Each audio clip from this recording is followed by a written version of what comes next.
Boa noite. Boa noite.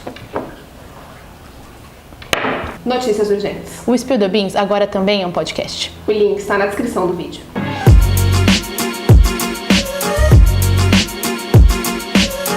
Oi, gente. Hoje a gente tá aqui com a Denise e com o Fencas e a gente vai falar sobre The Newsroom. Primeiro, amei muito. E eu, um tempo atrás, quando eu via essa chamada na HBO, eu falava, tipo, mano, não vou assistir, porque eu achava que era uma série muito dramalhão, eu achava que era uma série muito pesadona, e que, tipo, sei lá, os caras iam ficar o tempo inteiro falando sobre The News e ia ser mó chato, mas não! Cara, o diálogo, a estética da série é muito legal. Sim. E uma coisa que eu gostei muito é que, tipo, é uma coisa que eu acho que é o mais real da série, é como as pessoas se relacionam. Então eu não vou conversar com você, a gente vai conversar sobre o seu trabalho e a gente só vai falar sobre ele. Do nada eu vou falar uma coisa da minha vida pessoal e às vezes eu vou estar sofrendo e vou falar tipo, não, tudo bem, a gente tem que resolver esse projeto.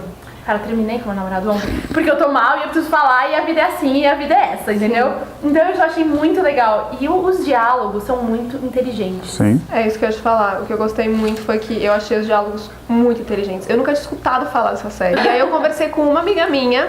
Eu falei, amiga, já ouviu falar em The Newsroom? Aí ela só mandou assim, amo, juro, absurdamente. Os diálogos são muito inteligentes. Sim. Aí eu falei, não acredito. Aí eu fiquei super emocionada e falei, é isso. Aí a gente ficou discutindo a semana inteira sobre, foi ótimo. The Newsroom, ele foi criado e é dirigido em alguns episódios pelo Aaron Sorkin. O Aaron Sorkin, ele é o criador também da série da minha vida, assim, que eu gosto muito, que é The West Wing. E The West Wing, ela acabou influenciando um gênero na TV justamente porque, ao mesmo tempo, falava de política, o que não era muito comum, né, falar sério de política, os bastidores, né, da política norte-americana, mas principalmente pela estética dela, em que a série, ela se desenvolve a partir dos diálogos. Isso não é muito comum em série. Em geral, os diálogos são curtos, bem pontuais, e aí você tem uma cena longa, sabe, um take longo, alguma ação e tal. É a cena, é a tela que vai te dizer o que tá acontecendo. Exatamente, e não os personagens. Perfeito. Mas o Sorkin, ele subverte isso. Ele trabalha muito bem os diálogos longos, diálogos muito bem estruturados, e inclusive ele sofre muitas críticas por conta disso, porque nem todo o espectador gosta desse nível tão aprofundado de diálogo. The Newsroom, ele continua com isso, e não mostra mais os bastidores da política, ainda que mostre um pouquinho, mas o foco é bastidores de uma emissora, de um canal de notícias, né? Mas o que me pegou mesmo no primeiro episódio, aquela virada do primeiro episódio, pode falar um pouquinho de spoiler do primeiro? Pode? Então tudo bem. O que realmente me pegou da série no primeiro episódio é quando você está acompanhando, já estava gostando, já estava achando muito interessante, mas em determinado momento falam e explodiu alguma coisa no Golfo do México. E aí mostra abril de 2010. Puta, vai falar de coisas que aconteceram na verdade. Quando vi aquilo, eu falei, cara, que série foda. Não, e ela fala muito das coisas que aconteceram na verdade. Sim, exatamente. Tipo, o que eu achei muito legal é que eles têm uma dinâmica quando eles estão sem trabalhar, fazendo alguma coisa mais de boa, e uma outra dinâmica quando eles estão, de fato, trabalhando em alguma coisa muito grande. Sim. Então aí você vê a dinâmica da equipe, assim. Isso. Não, porque faz isso, porque você faz aquilo, porque não sei o quê. E eles vão, sabe? Aí você faz tipo, quem tá fazendo o quê? O que eu faço? Exatamente. Eu achei muito legal, que é uma correria quando eles estão trabalhando, faz isso, faz aquilo, faz não sei o quê, mas é uma dinâmica nessa correria que funciona de certa forma. Pode ser a correria que for, entende? A Maggie cai o tempo inteiro, vai bater na porta, dá a porta na cara do Jim, mas eles não vão parar de trabalhar, né? Então, tipo, é um ambiente workaholic, mas que você respeita. Verdade. Uma crítica que eu vi muito forte da série, principalmente de americanos, porque é difícil a gente falar sobre a série sendo brasileiro, assim. Falar sobre como eles fazem as notícias, ou, enfim, o quão certo é, o quão real é aquilo, enfim. Isso eu acho um pouco difícil da gente falar como brasileiro. Não sei se a gente fosse falar sobre o Jornal Nacional. Mas uma crítica grande dos americanos é que isso não é real. Que não é real, que ninguém nunca vai falar daquele jeito, que nenhum cara vai colocar, tipo, a mão no fogo e pra falar como as coisas são. Mas o legal é você pensar que alguém acha que poderia ser como as coisas são, né? Exatamente. Não Mas é?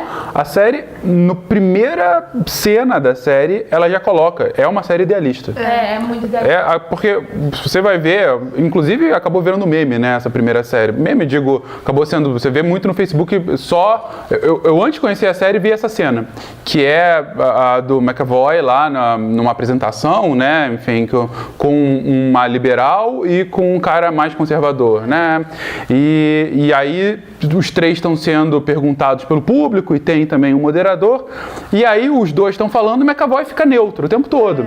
E o próprio moderador fala, você não vai se posicionar em momento algum? Eu não vou parar enquanto você não... Exatamente, se posiciona.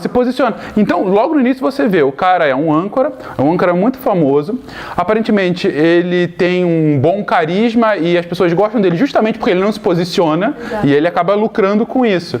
Até que em determinado momento ele é tão pressionado, aí ele vê lá um cartaz assim, as coisas não são como são, sabe? Não é tão bom assim. Não é o melhor país que poderia ser. Exatamente. E aí esse é o ponto. Ele acaba desconstruindo o mito de América melhor país do mundo, e aí no final coloca, mas a gente pode melhorar. E quando ele coloca isso, é a série falando pro seu espectador.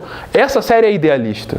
O ponto que a série traz é que é possível sair da bolha. Idealmente é possível sair da bolha, né? Então, vamos tentar ver um outro lado, vamos tentar ver os podres de cada um dos lados e vamos fazer isso a despeito de como é que vai ficar o lado comercial da série. Porque você vê, ao mesmo tempo que eles tentam se posicionar, eles tentam mostrar todos os lados, você tem uma disputa política dentro da emissora. Será que a gente vai continuar assim ou não? E aí fica o produtor executivo, né? Fugiu o nome do personagem agora. O Dom.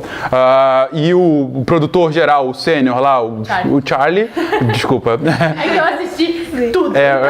Tá aqui. Eu já assisti tem algum tempo.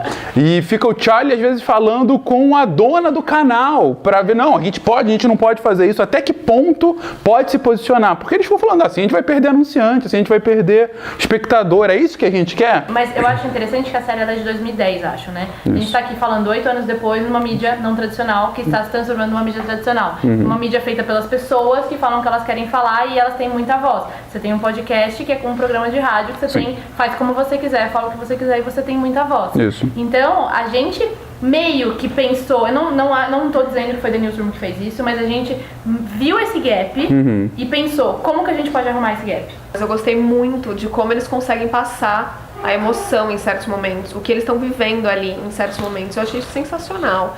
Aquele episódio da deputada que não sabiam se ela tinha acontecido um fato lá, de tinham tomado um tiro.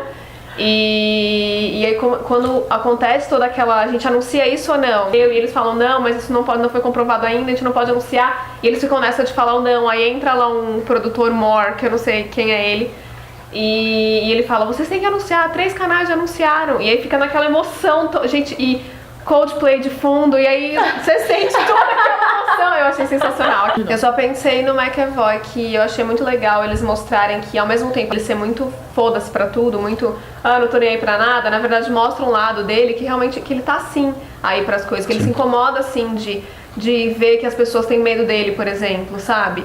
E, por exemplo, ele fala que não tá nem aí pra nada, mas é um cara que faz terapia, é um cara que tenta se melhorar, sabe? Eu achei isso sensacional da parte da série, de fazer isso, de mostrar que o personagem, apesar de se mostrar muito não é pra nada, na verdade ele é assim, sabe? E ele evoluiu muito.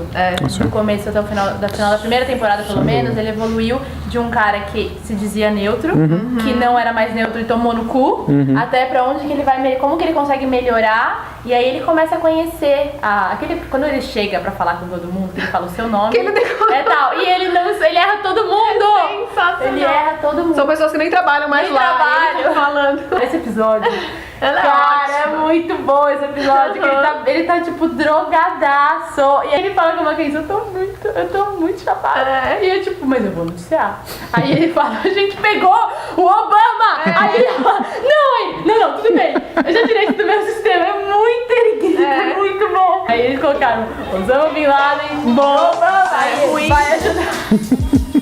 E é isso, gente, muito obrigada. Tchau.